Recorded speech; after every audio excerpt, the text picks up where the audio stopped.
Middle east में तनाव एक बार फिर गहरा गया है। इस्राएली नौसेना ने गजा की ओर जा रहे ग्लोबल समुद्र फ्लोटिला के कई सहायता जहाजों को रोक दिया। बताया गया है यह एक बड़ा मानवीय अभियान था जिसका मकसद गजा में लोगों को दवाइयां, भोजन और अन्य राहत सामग्री पहुंचाना था। ग्लोबल समुद्र फ्लोटिला एक साधारण समुद्री यात्रा नहीं थी, बल्कि यह 50 से ज्यादा नावों और 500 के करीब कार्यकर्ताओं का एक समूह था। इनमें केवल आम नागरिक ही नहीं थे, बल्कि संसद सदस्य, वकील और जाने माने सामाजिक कार्यकर्ता भी शामिल थे। इस पूरे अभियान का मुख्य उद्देश्य जरूरतमंद फलस्तीनियों तक मदद पहुंचाना है। इसके आयोजकों ने इसे एक शांति और पूरी तरह से मानवीय मिशन बताया था। रिपोर्ट के मुताबिक जब फ्लोटिला गजा के तट से महज 70 से 80 मील दूर था तो आयोजकों ने अपने टेलीग्राम चैनल के जरिए दुनिया को बताया कि इस्राएली नौसेना के जहाजों ने उनका रास्ता घेर लिया है।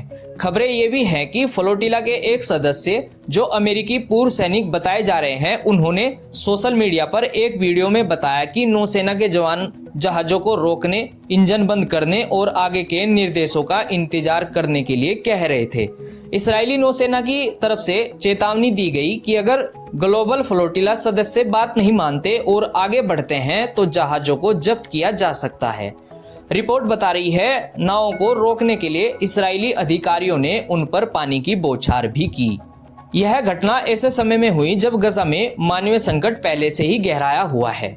इस्राएली नाकाबंदी को चेतावनी देने का यह प्रयास दुनिया भर में चर्चा का विषय बना हुआ है। दूसरी तरफ इस्राएली नौसेना की तरफ से ग्लोबल समुद्र फ्लोटिला को रोके जाने की कार्रवाई ने दुनिया भर में तीखी प्रतिक्रियाएं पैदा की है। इस 500 के करीब सदस्य ही फ्लोटिला में कम से कम 44 देशों के लोग शामिल थे, जिनमें संयुक्त राज्य अमेरिका से लेकर तुर्की जैसे प्रमुख राष्ट्र के नागरिक भी शामिल थे। न केवल सरकारों ने इस कदम की निंदा की है, बल्कि दुनिया के कई शहरों ने इस्राएल की तरफ से रोके गए ग्लोबल समुद्र फ्लोटिला को लेकर विरोध प्रदर्शन हुए हैं। कई देशों ने इस्राएल से अपने नागरिकों को तुरंत रिहा करने की मांग की है और अंतर्राष्ट्रीय कानूनों के उल्लंघन को लेकर कड़ी चेतावनी दी है।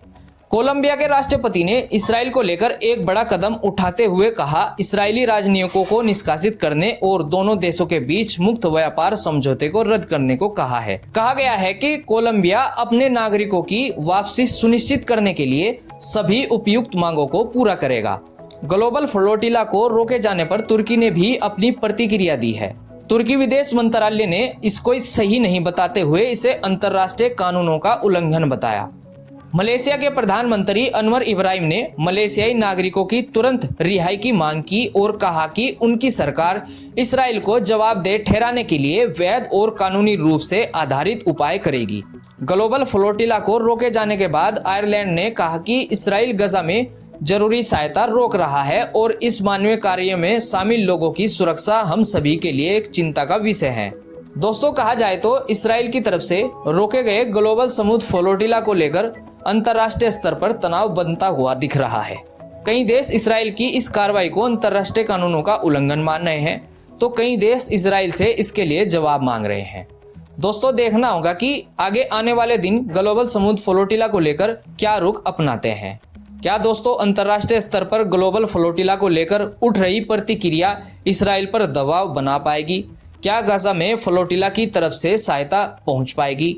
दोस्तों, आपका क्या मानना है? अपनी राय कमेंट्स में जरूर दें। चैनल पर नए हो तो सब्सक्राइब जरूर करें, वीडियो को लाइक जरूर करें। मिलते हैं नई खबरों की अपडेट के साथ, तब तक के लिए मुझे दीजिए इजाजत।